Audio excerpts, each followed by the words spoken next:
Jadi bagi yang jomblo, kalau Anda mau merasakan surga atau neraka, menikahlah. Menikahlah dengan bahagia. Menikahlah karena kalian sudah bahagia. Tapi kalau konsep dunia, itu akan menjadi jerat. Justru ujungnya nggak bahagia. Contoh, bagi yang jomblo, dia akan merasa aku baru bahagia kalau aku ketemu jodoh. Setelah punya jodoh, gitu ya, aku baru bahagia kalau aku punya anak. Setelah punya anak, nanti ada konsep bahagia lagi. Aku baru bahagia kalau punya anak laki-laki misalnya, atau anak perempuan. Lalu misalnya kalau katakanlah pasangan itu belum punya rumah sendiri. Aku baru bahagia kalau aku nggak ngontrak, aku punya rumah sendiri. Selalu akan punya definisi yang seperti usaha menjaring angin. Justru tidak bahagia. Tapi di sini dikatakan di ayat awal ini, berbahagialah. Ini adalah state of being. Karena kita memiliki Kristus. Karena kita memiliki kualitas karakter tertentu. Jadi pesan Tuhan yang pertama, menikahlah dengan bahagia. Bukan demi bahagia. Menikahlah karena bahagia. Bukan supaya bahagia. Jadi kalian berdua, bahagia dulu baru menikah. Karena kalau tidak, ketika bahagia itu dijadikan tujuan, kalian berdua justru akan masuk di dalam jerat, justru ujungnya nggak bahagia. Jadi hari ini saya mau memastikan sebelum nanti kalian diberkati, are you happy? Apakah kalian sudah bahagia di dalam Kristus, bahagia di dalam batin? Menikahlah dengan bahagia. Yang kedua dikatakan begini, orang yang takut akan Tuhan. Jadi kalau memang bahagia itu adalah sebuah akibat bukan penyebab, berarti visiku harus berubah. Visiku nggak boleh bahagia. Bahagia nggak boleh jadi tujuan. Karena bahagia itu akibat. Berarti yang perlu kita kejar itu adalah penyebab. Apa penyebab bahagia dalam rumah tangga? Ternyata dikatakan kita menjadi orang yang takut akan Tuhan. Takut di sini itu bukan seperti anak takut dihukum, tapi takut di sini itu seperti kita itu mengasihi seseorang dan kita takut melukai, mengecewakan orang itu. Takut di sini itu lahir karena kita kenal siapa yang kita sembah, lalu keluar respect. Jadi itu karena kasih. Kalau takut karena teror, kita akan menjauh. Tapi kalau takut karena kasih, justru kita akan mendekat.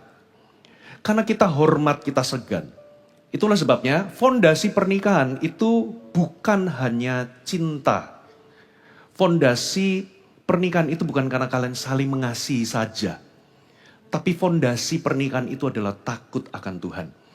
Ibarat kasih itu seperti apinya, tapi kalau perapian itu nggak punya tungkunya atau nggak punya fondasinya, maka api itu nggak bisa bertahan. Dia harus ada penyokongnya. Cinta itu justru akan jadi murni ketika ada takut akan Tuhan. Ketika kita kenal Tuhan, justru disitulah cinta itu akan menjadi murni.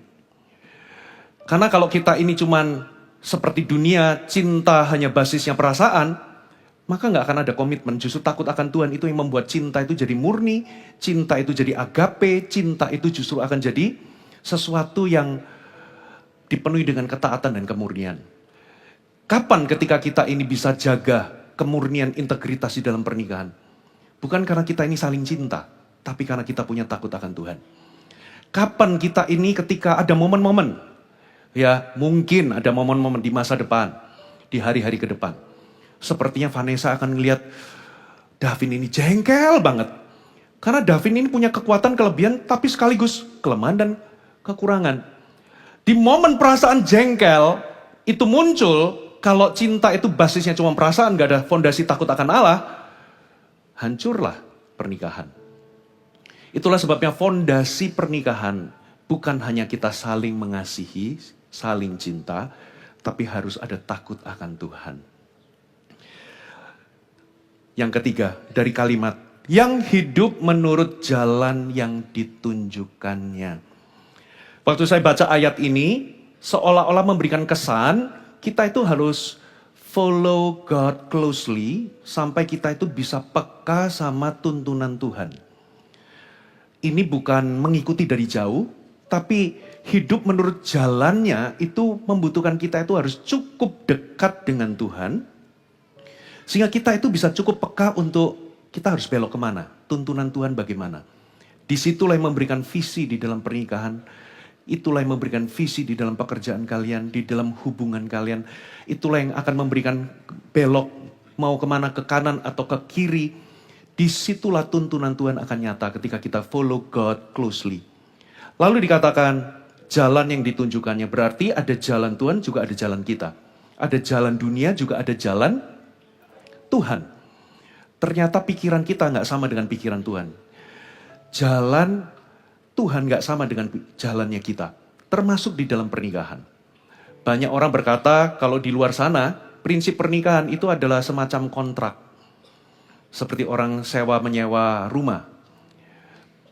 Kontrak itu begini. Ketika pihak pertama tidak melakukan kewajibannya, maka pihak kedua juga tidak wajib melakukan kewajibannya. Fondasinya itu mutual distrust. Itulah sebabnya orang kalau perjanjian sewa menyewa itu pergi ke notaris. Karena fondasinya sama-sama kita nggak percaya, supaya enak harus ada penengah. Kalau kamu nggak bayar uangnya, aku nggak wajib memberikan rumahku. Begitu pula, kalau rumahnya itu belum beres, pihak pertama nggak wajib menyetor uangnya. Jadi itu basisnya mutual distrust. Tapi beda dengan pikiran Tuhan tentang pernikahan. Pikiran Tuhan tentang pernikahan ternyata bukan kontrak, tapi covenant.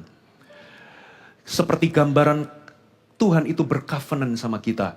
Sekalipun kamu nggak setia, kata Tuhan, aku tetap setia. Berarti fondasinya itu mutual trust. Karena aku percaya, itulah sebabnya aku bangun covenant. Jadi kalaupun di hari-hari ke depan pihak pertama melakukan kesalahan, aku akan tetap melakukan kewajibanku. Sekalipun suamiku mungkin punya kekurangan, punya kelemahan, punya kesalahan, aku akan tetap mengasihi suamiku. Begitu pula sebaliknya, sekalipun istriku punya kelemahan, punya kekurangan, bahkan kesalahan, aku akan tetap mengasihi. Itulah sebabnya nanti kalian janji nikahnya itu bunyinya apa? Aku akan menerimamu sebagai suami dan istri yang sah di hadapan Tuhan di dalam segala keadaan.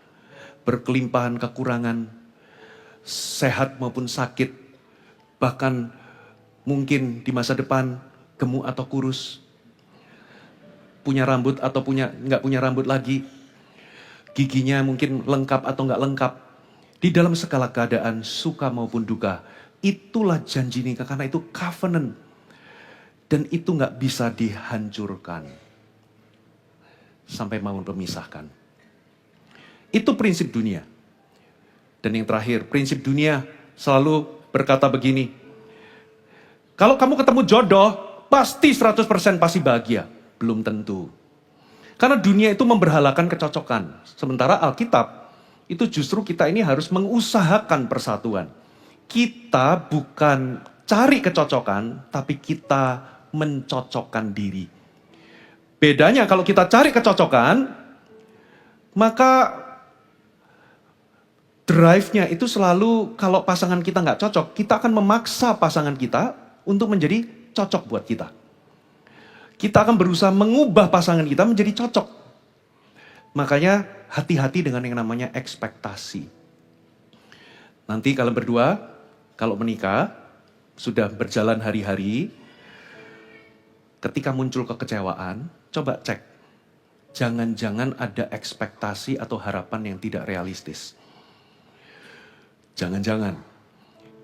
Contoh, saya dulu waktu menikah, saya dulu punya berharap nanti istri saya itu seperti mama saya. Gitu. Puji Tuhan saya ketemu yang mirip seperti mama saya. Tapi kalau nggak mirip, kalau nggak seperti, gitu ya. Atau misalnya, ada seorang istri kepengen nanti calon suamiku itu seperti papa saya. Ternyata papanya itu bisa naik genteng. Jadi gentengnya bocor bisa dibetulin sendiri. Mobil mogok bisa dibetulin sendiri. Ternyata dia menikah sama seorang pria yang bahkan gak bisa naik genteng. Gak bisa betulin mobil. Nah kadang harapan atau ekspektasi itu memunculkan kekecewaan. Lalu kita berusaha pasangan kita mencocokkan selera kita. Justru ujungnya dalam tanda kutip neraka di dalam dunia. Bapak Ibu semua, cinta berubah jadi benci itu tempatnya di pernikahan.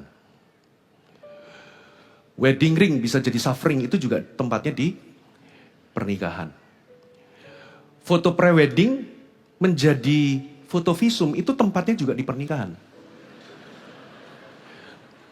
Lovely bird itu berubah jadi angry bird itu tempatnya juga di pernikahan. Ya, bulan madu jadi bulan-bulanan itu tempatnya juga di pernikahan. Jadi bagi yang jomblo, kalau Anda mau merasakan surga atau neraka, menikahlah. Entah Anda akan merasakan surga atau neraka, itu tempatnya di pernikahan. Kapan pernikahan berubah menjadi neraka? Yaitu ketika kalian memaksakan atau berusaha mengubah pasangan menjadi cocok buat seleramu. Sementara pikiran Tuhan itu beda. Ternyata kitalah yang mencocokkan diri. Kitalah yang beradaptasi. Konflik itu harusnya menuntun kepada adaptasi.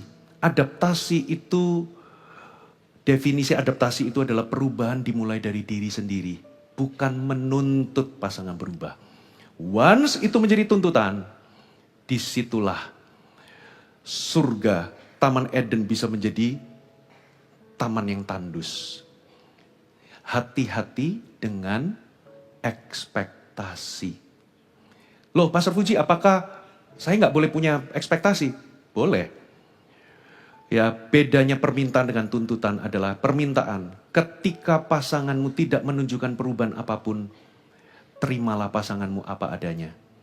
Lengkap kepribadiannya, kecenderungannya. Orang bisa berubah mungkin secara situasional di luar di tempat kerja karena tuntutan kerja.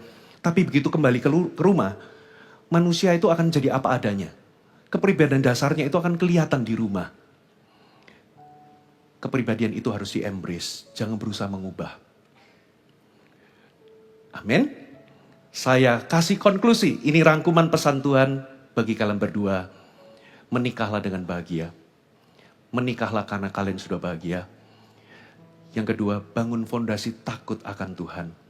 Karena itu fondasi yang membuat cinta kalian tetap murni. Dan yang terakhir, hiduplah, follow closely. Hiduplah dekat dengan Tuhan sampai kalian bisa hidup menurut jalan yang Tuhan tunjukkan. Haleluya. Ini doa saya. Tuhan memberkati pernikahan kalian berdua. Tuhan memberkati.